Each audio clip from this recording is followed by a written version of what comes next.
ছুটতে ছুটতে ওই রকম সমবয়স্ক সাথী 3-4টে জড়ো করেছে, যে 3-4 জনে মিলে ছুটছে। ভালো, প্রতিদিন ছোটে ভালো, একবার পেরিলি থেকে শুরু করে ওই বেলগা মুচি পর্যন্ত ছুটে যায় আর ছুটে আসে। কোন একদিন সকালবেলা কোন একটা ছেলে, খুব ভালো বাপের ভালো ছেলে, রাস্তায় একটু গর্ত করে আর সকালে উঠে বাসি পেচ্ছাপ একদম ভর্তি করে রেখে দিয়েছে। দেখে বাজে লাগছে। 4-3 জন যাচ্ছিল, একজন বলে, শোন, এই যা ছুটছিস না, এতে যদি গরম পানি দিয়ে পা ধোয়া হয় তাহলে লাভ আছে। বলে তাই? হ্যাঁ। পা দিয়ে বলে, ভুল করে কোন মানুষ ওই পেচ্ছাপটা দেখে ওতে পা দেবে? দেবে না। আচ্ছা, যদি কেউ বলে এটাই পা দিলে লাভ হবে, এইটা বুঝলে ও দেবে? দেবে না। আরে যদি কেউ বলে যে যদি পেশাব দিয়ে পা ধুস না, তো তোকে আমি দেশি ডিম সিদ্ধ করে গাঢ় দুধের চা খাওয়াবো, এইরকম খাবার কথা লোভ দেখালে, আচ্ছা ও পেশাব দিয়ে পা ধুবে? হ্যাঁ না বলে? কেন ধুইবে না? কারণ পেশাবটা যে খারাপ জিনিস, পেশাবটা যে নোংরা জিনিস, এটা ওই মানুষটা জানে। তাই আপনাকে কেউ বুঝিয়ে করাতে পারবে না, আপনিও ভুল করে করবেন না, আর কারোর লোভে পড়েও আপনি যাবেন না, কারণ আপনি পেশাব চেনেন। হ্যাঁ না না বলেন? হ্যাঁ কি না বলেন কথাটা? তো এবার আপনি বলেন যে পেশাবটাকে যেমন চেনেন, আমার আপনার যিনি রব, যিনি আপনাকে আমাকে বানিয়েছে, বলেন আমি আপনি এরকম চিনি?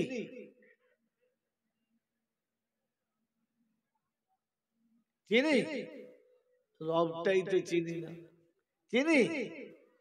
মেরে মহতম দোস্তর বুজুর্গ আল্লাহওয়ালা ভাইরা, যদি রব চিনতাম তাহলে আমাকে ভুল করে কেউ কোনোদিন হারাম পথে নিয়ে যেতে পারতো না, অন্যায় আমার দ্বারাই হতো না, আর আমি ভুল করতাম না।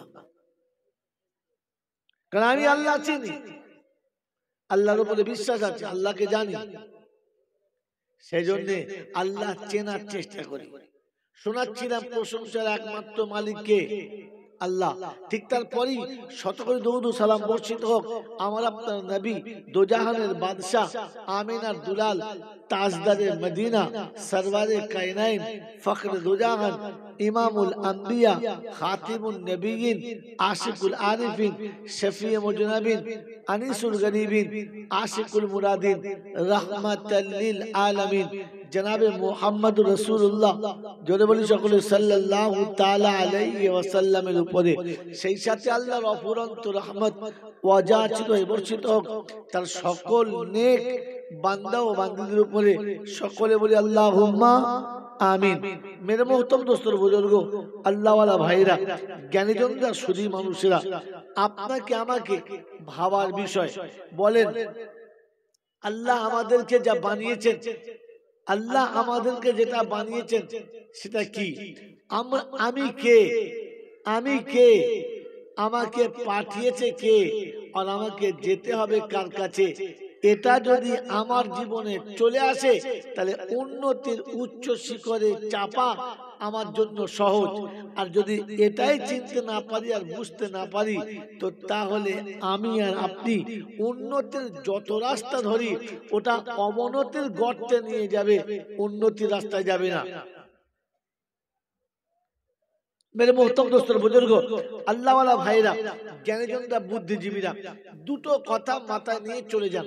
প্রথম কথা, আমাকে আল্লাহ পাক সৃষ্টির সেরা করে বানিয়েছেন। 18,000 মখলুকের ভিতরে আমাকে শ্রেষ্ঠত্ব দিয়েছে। আমাকে আল্লাহ পাক মানুষ বানিয়েছেন। কি বলেন? মানুষ বানিয়েছেন তো? আমরা মানুষ তো, জোরে বলেন। তো আমি মানুষ, আল্লাহ আমাদেরকে মানুষ বানিয়েছেন।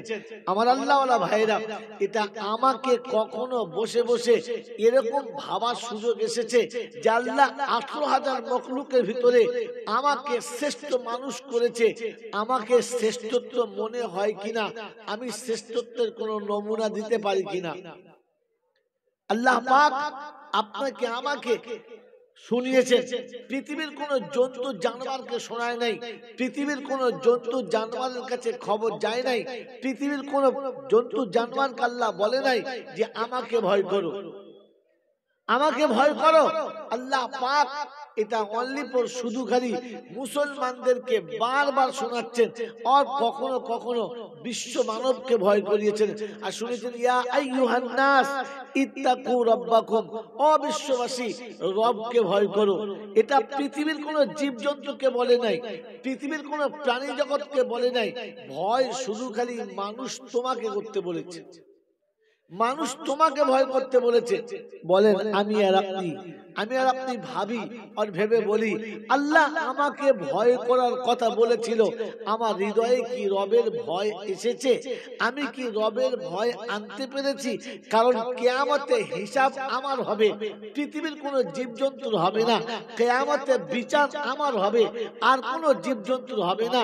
কিয়ামতে রবের সামনে আমাকে দাঁড়াতে হবে, আর কাউকে দাঁড়াতে হবে না। জান্নাত আর জাহান্নাম আমার জন্য বানানো রয়েছে, আমাকে জান্নাত এবং জাহান্নামের কোন রাস্তা নিতে হবে, এটা অন্য কোন জন্তু নেবে না।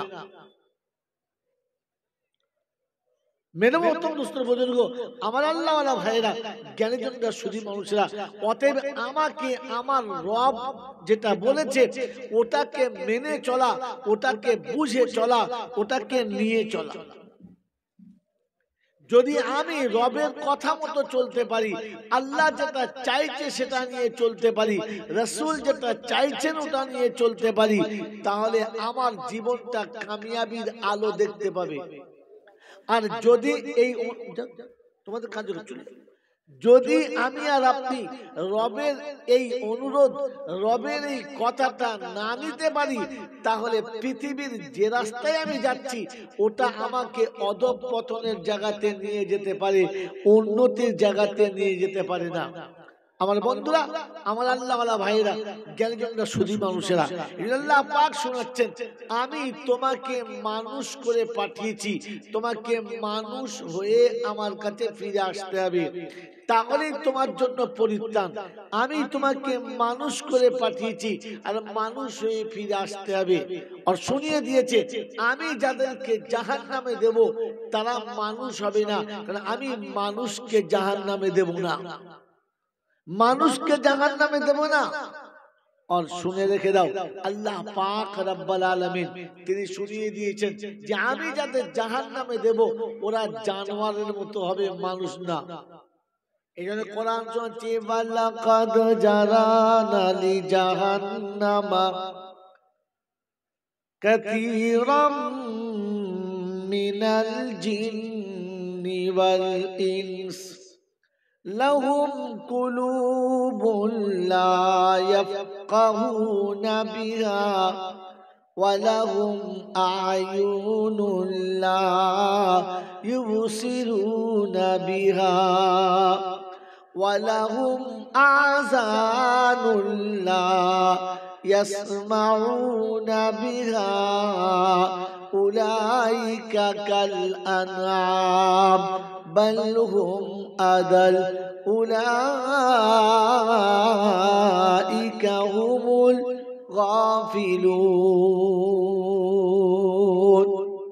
9 পারার সূরা আরাফের 179 নম্বর আয়াতে আল্লাহ পাক শুনিয়ে দিয়েছেন, ওয়ালাকাদ জারানা লি জাহান্নামা কাসীরাম মিনাল জিন্নি ওয়াল ইনস, জিন এবং ইনসানের মধ্যে আমি যাদেরকে জাহান্নামের দিকে নিয়ে যাব, জাহান্নামী যারা হবে ওদের নমুনাগুলো শুনে নাও।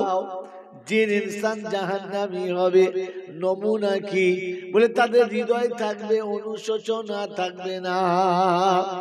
আমার আল্লাহওয়ালা ভাইয়েরা, জ্ঞানী জনেরা, শুধু মানুষেরা, যে মানুষের মধ্যে অনুশোচনা থাকবে না, দেখতে মানুষের মতো হবে, জানোয়ারের সঙ্গে তাদের তুলনা, তারা জানোয়ারের থেকে আরো খারাপ, ওদেরকে মানুষ বলা যাবে না।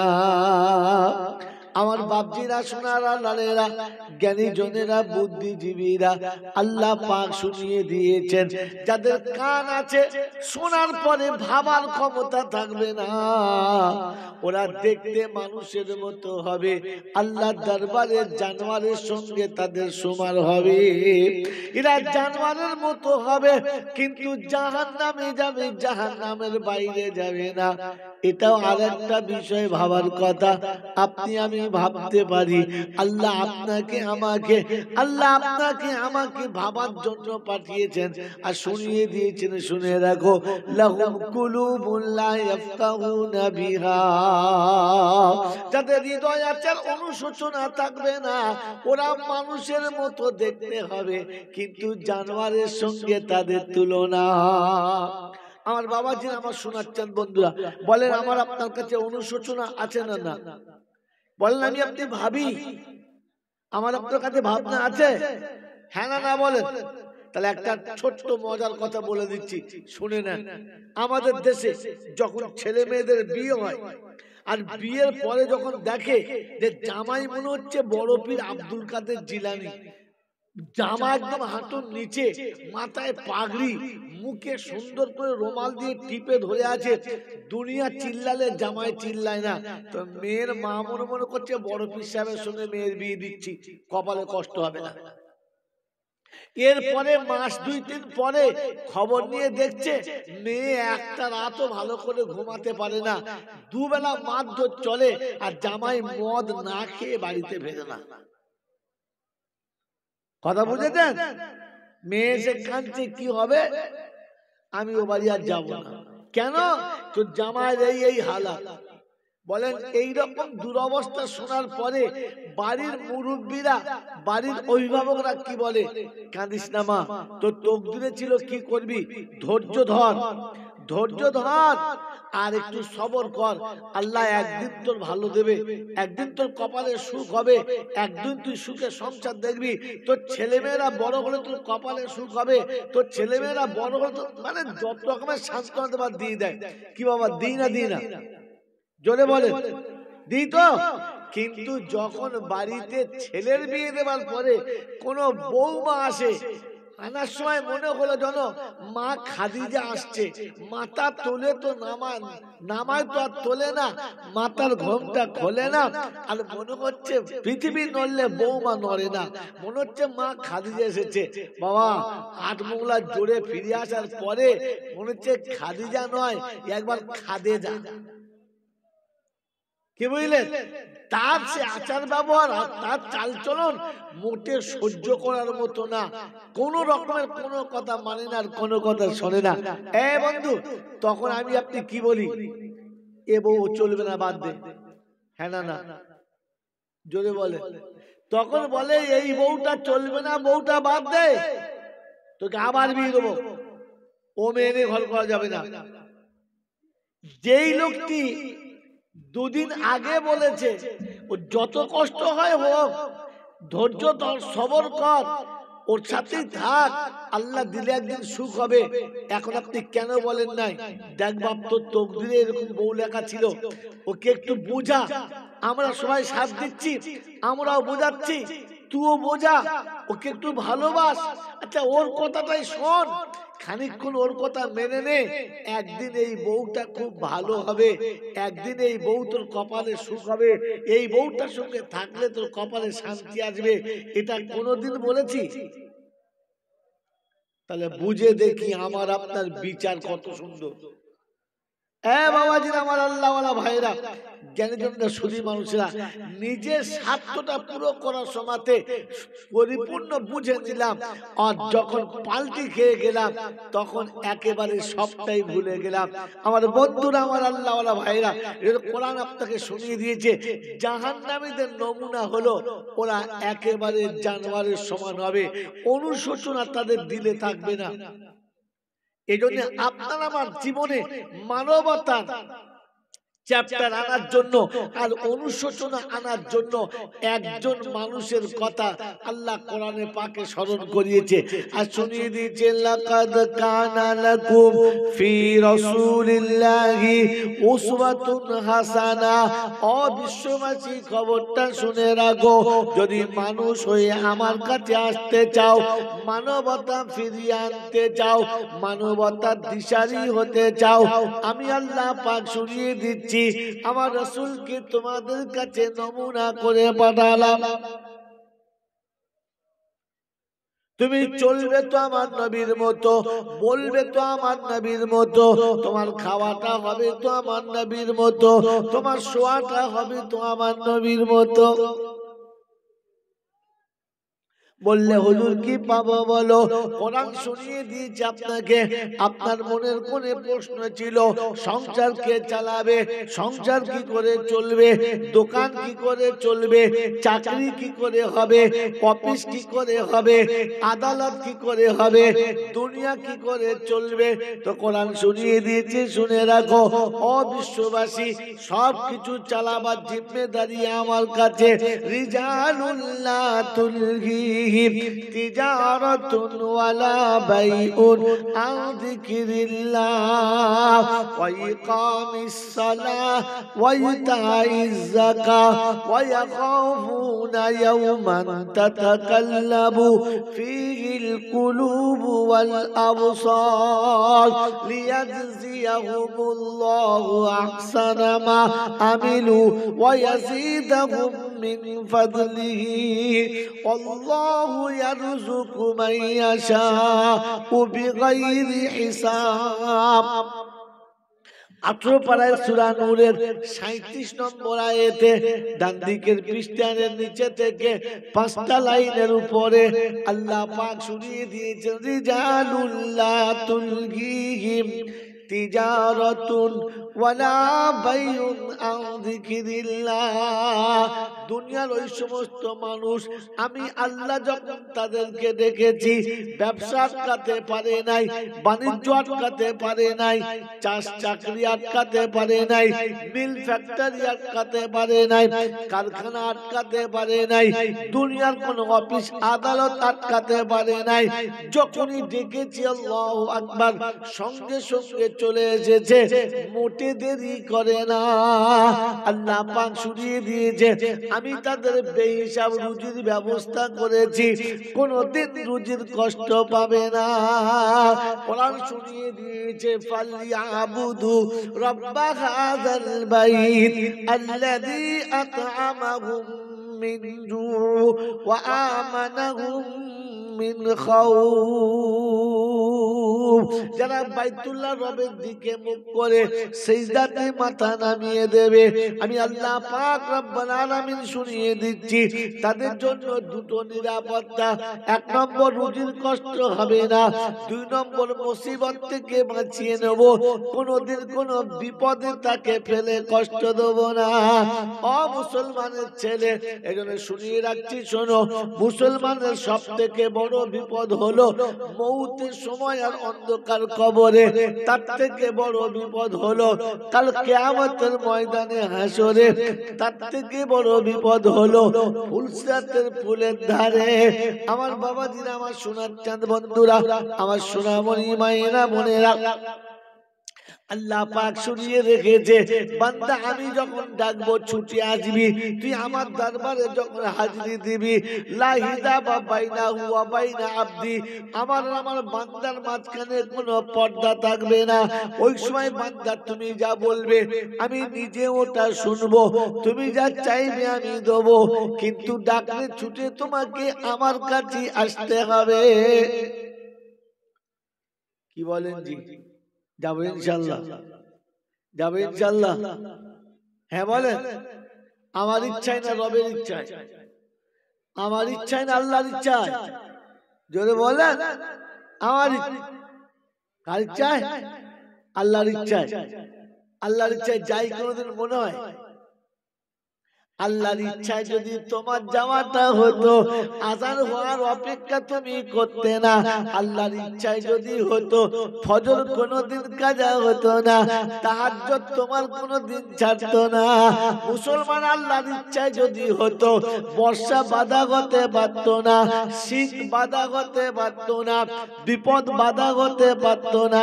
তোমার মনে হতো আমার রব আমার সামনে আছে, আমি সবাইকে ঠকিয়েছি, তাকে ঠকাতে পারবো না। এজন্য শুনিয়ে দিয়েছে আল্লাহ পাক রব্বুল আলামিন, কিয়ামতের ময়দানে জাহান্নামীকে যখন জাহান্নামে নিয়ে যাবে, তো দারওয়ান জিজ্ঞাসা করবে, আলাম ইয়াতিকুম রুসুলুম মিনকুম ইয়াতলুনা আলাইকুম আয়াতি রাব্বিকুম ওয়া ইউনযিরুনাকুম লিকা ইয়াউমিকুম হাযা। বলো তোমাকে আজকে দিনের এই ঠিকানায় আসার জন্য এই কাজগুলোকে করতে নিষেধ কেউ কি কোনোদিন করে না? কোনোদিন তাদের কাছে কি শোনো না?